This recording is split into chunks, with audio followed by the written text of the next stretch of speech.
This podcast is sponsored by nobody. Hey dudes, welcome to Splat from the Past, the only 80s themed horror and sci-fi show where things can get totally radical. Now today I will be talking to George Haas. George directed the 1999 indie comedy, naughty comedy, cult classic Friends and Lovers. And he'll be my third guest from it after Ann Magnuson and Suzanne Cryer. And George is also a writer, photographer, and he's a mentor. He has a group called I think it's pronounced Meta Group, something like that. And we're going to talk about a lot of that stuff today. And he is a longtime survivor of substance use, which I heard him say in previous interviews. And it's going to be an interesting conversation today. I can't wait. It's the last week of Sexy May. This has been a really interesting month, and there hasn't been a whole lot of emphasis on sex this month like in previous years, but it happens sometimes. Maturity, age, wisdom, but I'm still keeping it real and still being dirty whenever possible. Also, happy Memorial Day, everybody. Let's give love to all the brave men and women who fought for this fucked up country in all the wars. And let's give them a moment of silence.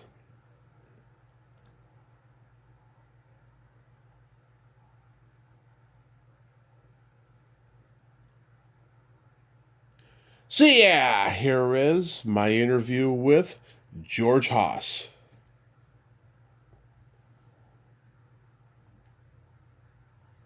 Hey, George, welcome to the show, sir. How are you today? I'm well, yourself? I am fantastic. This is such a great honor. Thanks so much for coming on today. Happy to do it. So, going back in time, did you gravitate toward film, photography, and writing early on in your childhood? My mother was a photographer. She was in the F-64 school, so the Ansel Adams Weston School of Landscape Photography, and she gave me a brownie when I was, 3 or 4 years old, which I took pictures of, mainly because she spent so much time in the darkroom that if we wanted to see her, we had to go into the darkroom, and small children in the darkroom was not the most entertaining thing. And I don't know what happened to all of those photographs, but we would make the pictures, and she would expose the paper, put it in the developer, and then we would sort of poke it with tongs, and then she would put them into scrapbooks. I think she did it for me and my siblings as well. So that was where it began. Yeah, so you got photography early on and stuff. Were you a creative? Yeah. Were you a creative kid in general? I think that I was more interested in acting as a kid. I somehow miraculously got cast as a lead character in a school play and thought that would be a great path. And I didn't ever think that I could draw or paint particularly well, and so I didn't end up going in that direction. I played music and was pretty good at music, but I did not come from a family where they thought that any of those avenues were something that you could pursue. They were much more oriented around doctor, lawyer, businessman, and that was really the avenues that were open. For music, did you sing or play instruments? I was a tuba player,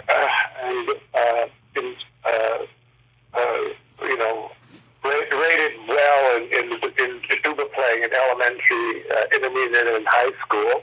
Mm-hmm. I went to Interlochen in Michigan for a few years, and I enjoyed it, but I was more inclined toward orchestral music, and the Midwest, where I grew up, the big thing was the marching band, and that was,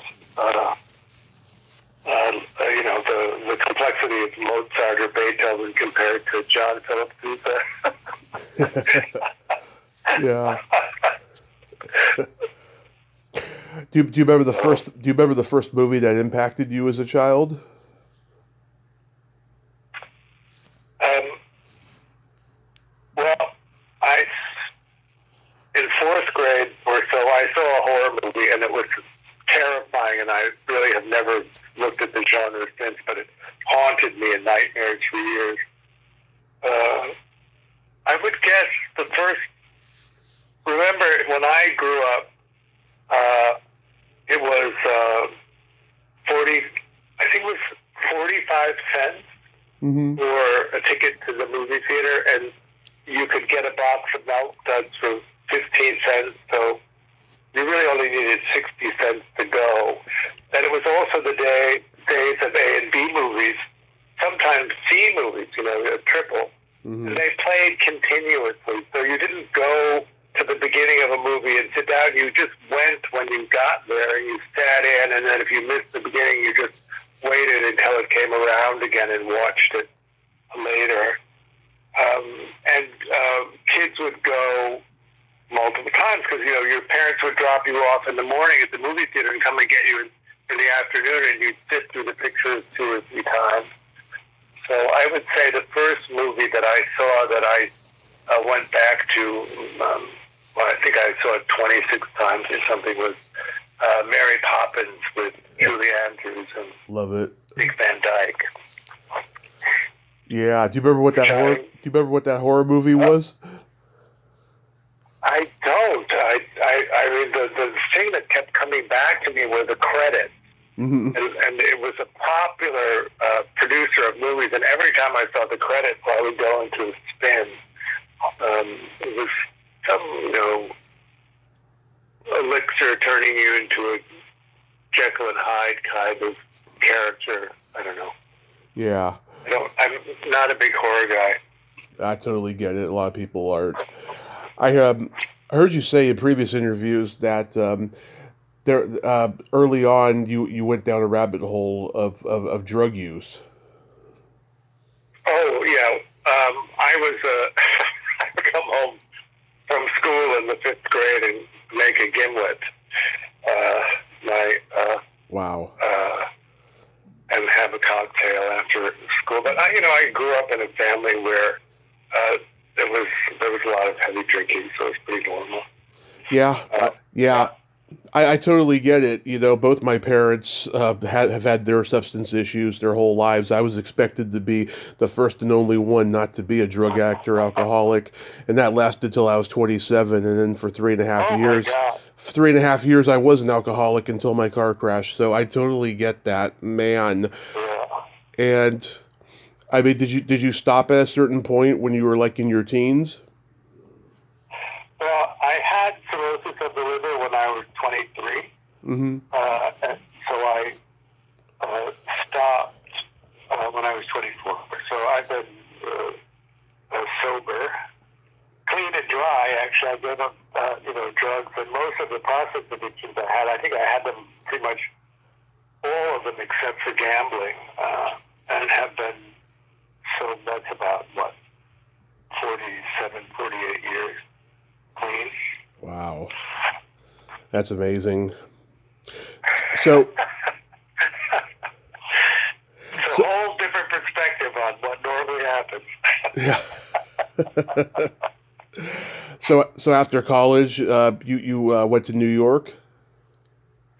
Well, I never finished college in terms of having a degree. I left school because of an argument with my dad about it, and moved to New York. So when I was 24, I moved to New York. So. Yeah, did you hang out in the art scene there? I did. It was quite an interesting time in New York, and I was part of that scene. But and I worked in nightclubs for 10 years and doing the door, so I pretty much met everybody and ran around. It was also, the 70s, which was a whole different economic time. We all had to work 2 days a week to cover our bills because it was so cheap. I mean, I had a 14 1,500 square foot loft on 11th and Broadway in Manhattan, just up from Grace Church, and it was $174 a month for the rent. And so we did this life of 2 days of working and 5 days of running around and doing stuff. There was actually a show at the Museum of Modern Art in 2017 called Club 57, a retrospective, which was about all of those events and the work that we made then. So, yeah, I did. Yeah, so Were you hanging out like Studio 54, CBGB, and Catch a Rising Star? I went to Studio 54, the original one, and was not hired to do the door at the second version of Studio 54 because I was too integrative in my selection. Certainly CBGB's, that was lovely. And then I wrote the door at the Mud Club and Danceteria, the Underground, the Palladium, a lot of different places. Did you ever meet Andy Warhol? I knew Andy Warhol, yeah, for years. His painting assistant was one of my closest friends, Ronnie Catrone, who was also a wonderful painter. Wow. What was he like? I don't think that I ever penetrated that sort of mystique of Andy. And I do admit to being somewhat stage struck with him. He was such a character, really. Yeah. But I saw him probably weekly or every other week for years in a sort of social way. Yeah. He used to rent like 3 checker cabs, and we'd all pile in, and we'd sort of go from party to party. It was fun. Yeah, it was a magical time to be in New York, right? It was very seedy. Everyone had a scene that wasn't quite taken over by the Wall Street yet. Well, yeah, that's what I like to say. The New York that I knew was ruined by crack cocaine, AIDS, and finance, and finance was really the most pernicious of all. Yeah, it's a completely different world now. So, how do you meet Neil Barry and come to co-write Friends and Lovers?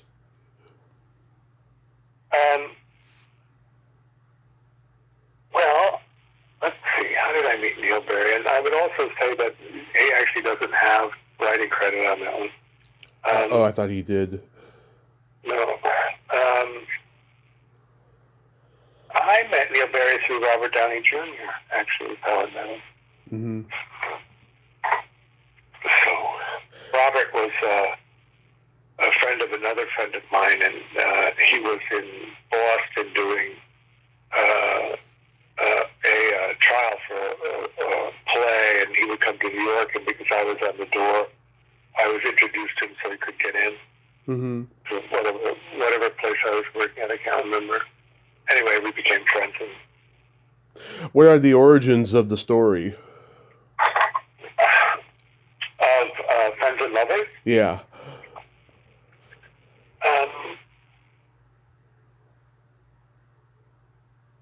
Well, it was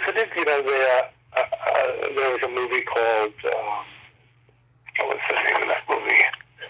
I wanted to do a movie about a group of friends and how those interactions work.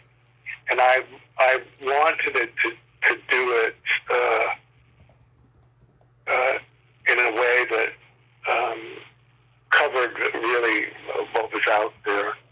And also to maybe poke some fun at some of the taboos that are still operating. And I thought that it would be impossible to do if we were all in one location. So the idea of going to one location actually was partly a production decision because it made it less expensive to make. A lot of us were making movies in New York at that time, and they were super low budget. You know, a lot of people were shooting 8mm. Yeah. And enlisting non-actors in doing it. If you wanted to move up above that budget level, you then, of course, engaged in the constraints of the industry at the time. Right. So 13 drafts of that script before they would approve the production. Wow. There's a lot of input in terms of what was marketable. You know, the thing about making movies is that so much of it was at the time market driven. I mean, really, the marketing department had more creative input than anybody else, really, in what they thought would sell. And of course, they have no idea what's going to sell. Right. It's a kind of a crapshoot. How it aligns with the zeitgeist in the moment. Did Robert Altman's movies have an influence on the movie? It has such a Altman-esque, ensemble feel to it. Trying to think of an early Altman that I liked. Mm-hmm. I would say that it's more likely the influence was Fassbinder than Altman. Mm-hmm. If you know his work, he made a lot of features that were relatively low cost, and he employed the same cast of characters over and over again. And I really liked the idea of attempting to establish that. It's more of a European model, like Almodovar had his collection of actors that he used in the kind of ensemble thing, or Ken Loach. But I liked that Fassbinder idea, and I had been quite influenced by him in the mid-'70s. Nice. Yeah. Did you know people in your Studio 54 days who were in that lifestyle? I didn't. I was too young, actually, for that. That's a generation ahead of me. Studio 54.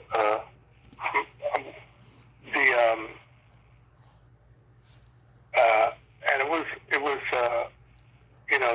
the people who were starting out in New York and really sort of in that very marginal world that I was in was not who went to Studio 54.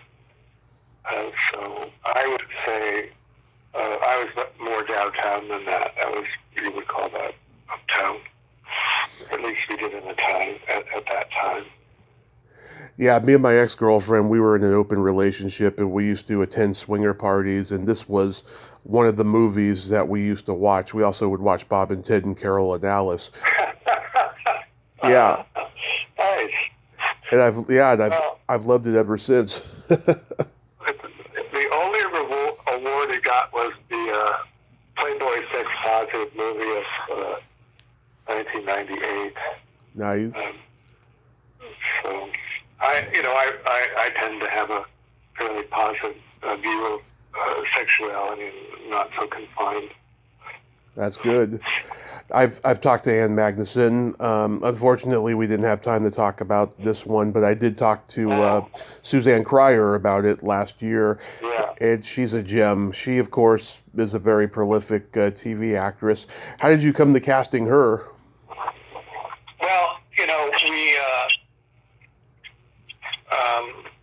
hired a casting agent, Mike Benton, and he brought a lot of different people in, and so I don't know, I saw dozens of people for the role, and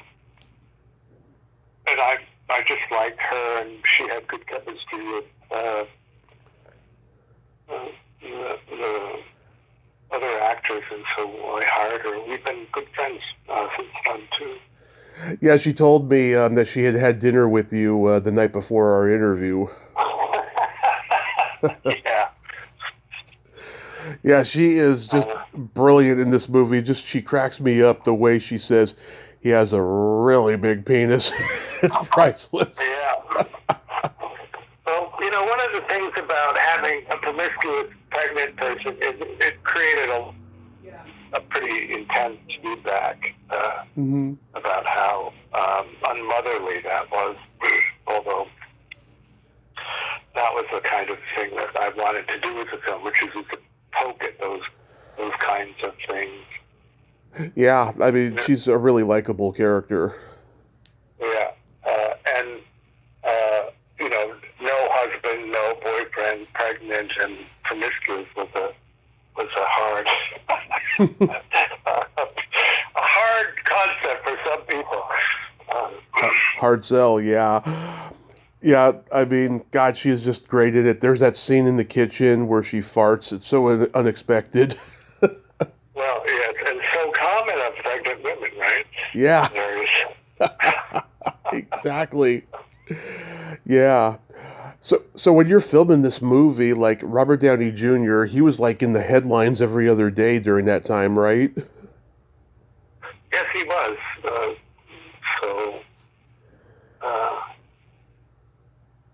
Like it must have been scary. Well, we shot him out at the beginning, and we transported him to the the locations and back. Hmm. I don't know.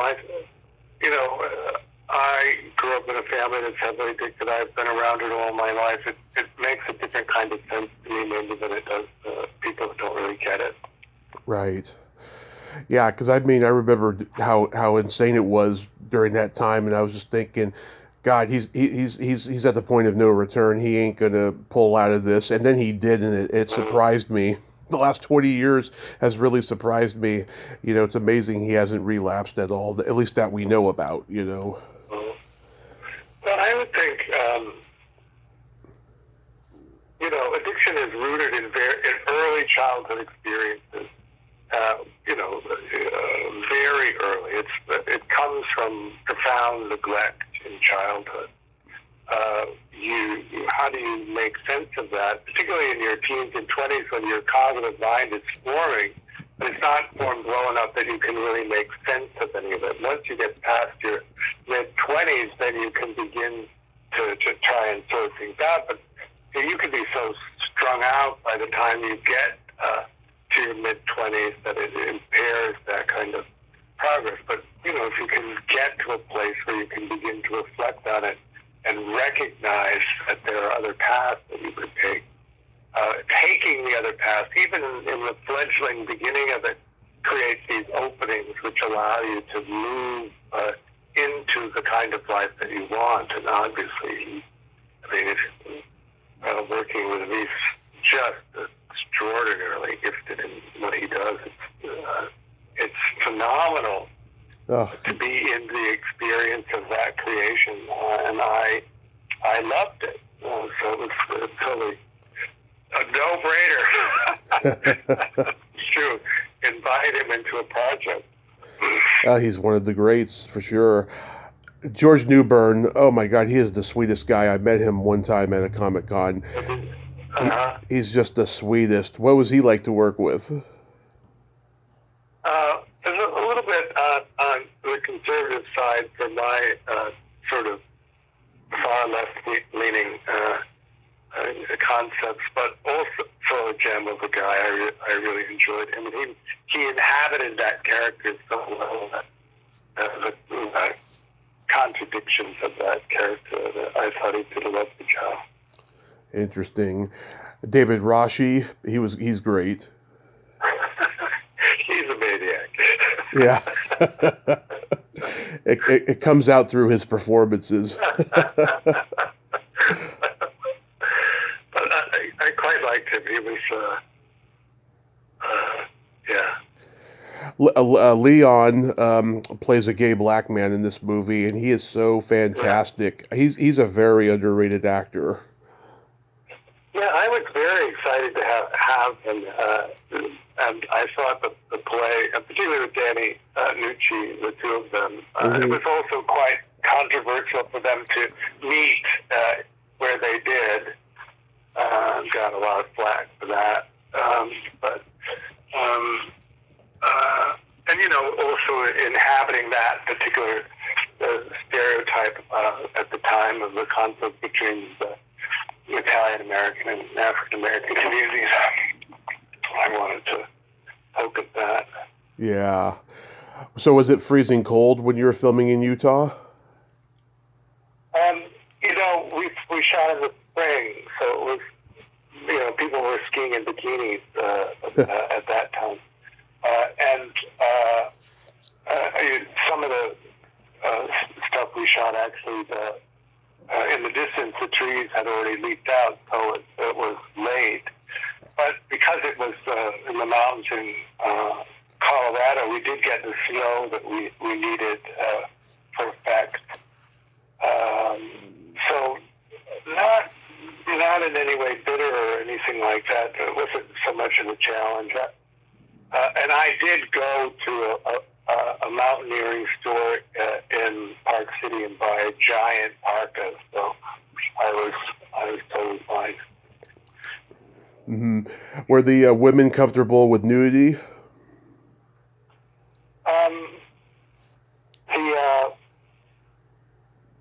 Well, I don't know that men and women are more or less uncomfortable with nudity, but it was in some. I know that the later version of the movie that they released was cut more like a comedy, but I had written it as a farce, and so I wanted that aspect of it. All of these discussions were had during the casting process, so it was there was no surprises. Everybody had been fully informed and had agreed or not agreed, and we went along with that. Yeah. This was long before intimacy coordinators, so imagine making this movie today, Well,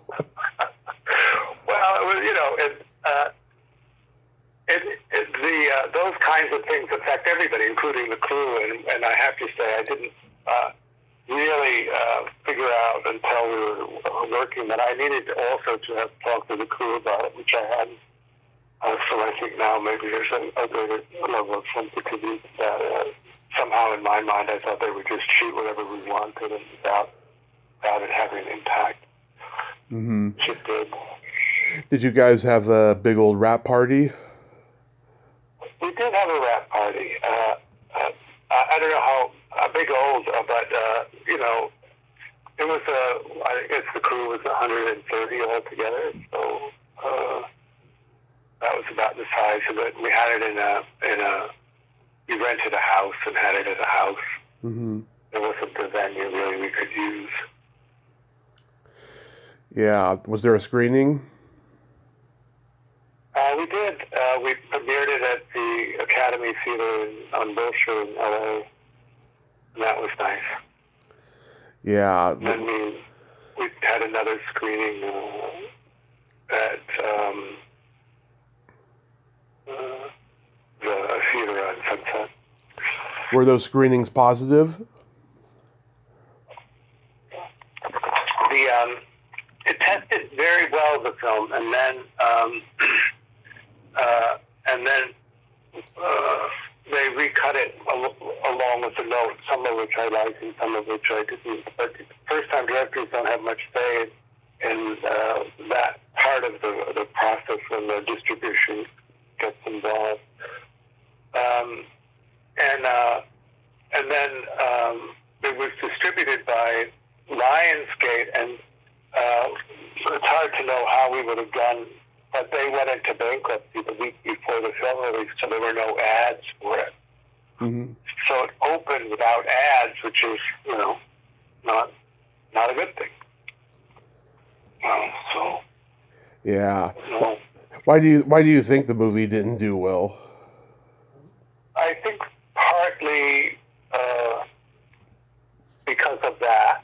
The distribution plan was completely upended by the bankruptcy, and they went ahead with the release even though they were in bankruptcy. all of the television ads and most of the print ads were pulled because as soon as they went into bankruptcy, nobody thought they'd get paid. So theatrically, it didn't do well, but it did very well in streaming. But that was early on, before the agreements around streaming were lucrative for the filmmakers. Wow. Did you ever think about turning it into a play? I never did. I guess that's something to do. Oh yeah, because I think it would make a really good stage play. Oh, that's an interesting idea because it is in that sort of farcical, knives out style of running it in and out of doorways and stuff. It would be fun. Yeah, absolutely. Did you try to make another movie? I did actually try to make other movies. I got quite close a few times, but nothing happened. And then at a certain point, I aged out. I was already late in the game in making films. I think I was 45 when I made that. So Wow. I was already pretty old.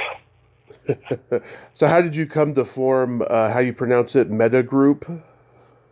I've been an avid meditator since the 80s. I think really the advent of AIDS in New York and the social cost of that pushed me into meditating pretty steadily as a way of managing all of that. And a long time, serious practitioner, you end up with insights into the nature of the human condition, which are hard to find in other ways. And part of that is a process called bodhicitta, which is where the heart opens and you have a heightened sense of compassion, and then when you recognize the suffering in the world, you want to move in a way that you can help with that. And so you begin to, or most people I know in that situation, begin to teach in some way. I had a pretty crap childhood and it had a lot of costs in my adult life, which I wanted to be relieved of. And so in my investigations of that, I discovered the attachment theory and then began to work at ways in which you could change the early attachment conditioning into a more secure response to living. Mm-hmm. And have developed over the years curriculums and meditation strategies to help people shift from insecure, disorganized attachment into secure functioning. And it is amazingly liberating to do that work and then to make it accessible to people. A lot of the stuff that we have in our culture are organized around people that can function at a high level and to learn in a sort of linear way. And I'm neither of those people. So I wanted to create a path that was for I'm profoundly dyslexic, and I had a lot of trauma in my early life, and so I wanted something that was more in line with that, for that group of people, since that's how I came through. And the challenges of that other way of learning often prevented the understandings that were necessary. So we have that approach that's focused on insecure and disorganized people rather than secure people. That is beautiful that you're giving back to society by passing along your wisdom and what you've learned from your past mistakes. Yeah. Legion of past mistakes. So do you enjoy writing? I still write. I have.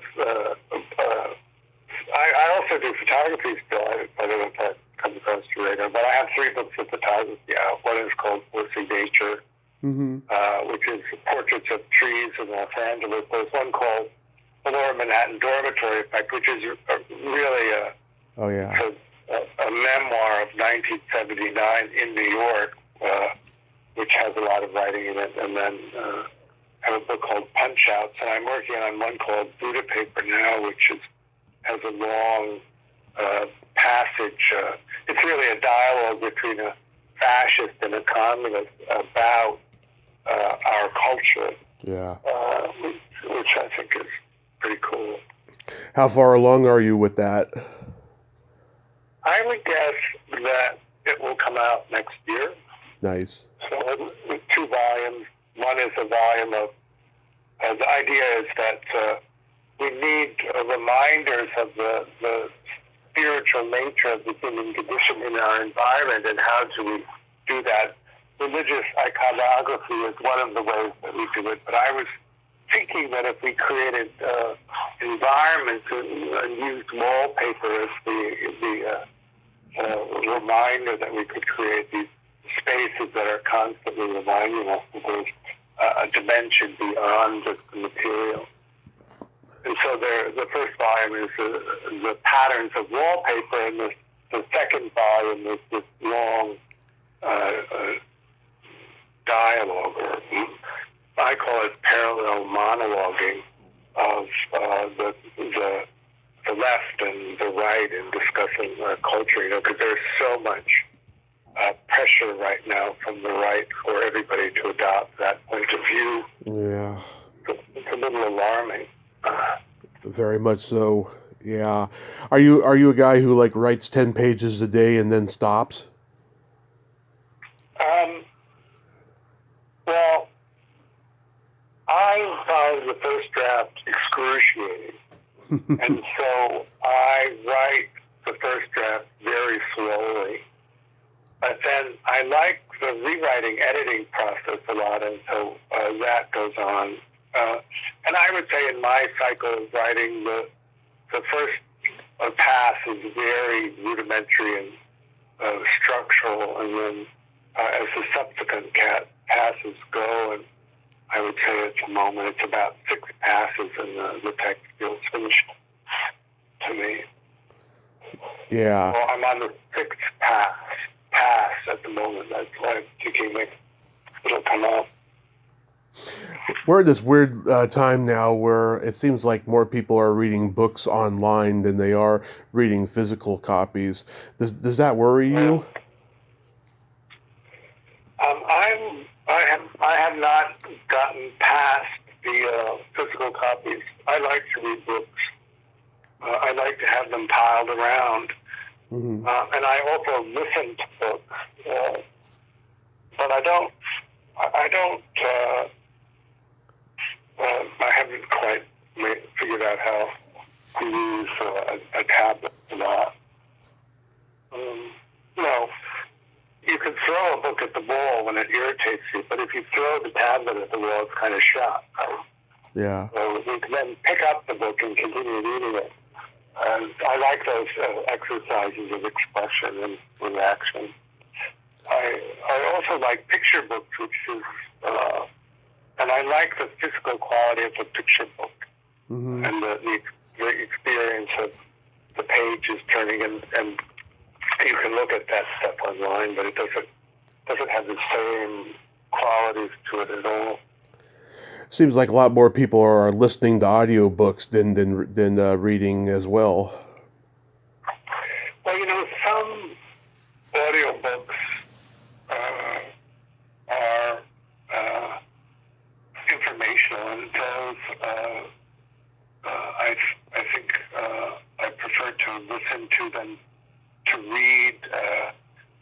Really, the thing that fascinates me in reading is language, and I'm quite visual, and so even the structure of the appearance of the sentences and words are meaningful to me, but some stuff is not written in that way and is more informational, and I like to listen to books at twice the speed, mm-hmm.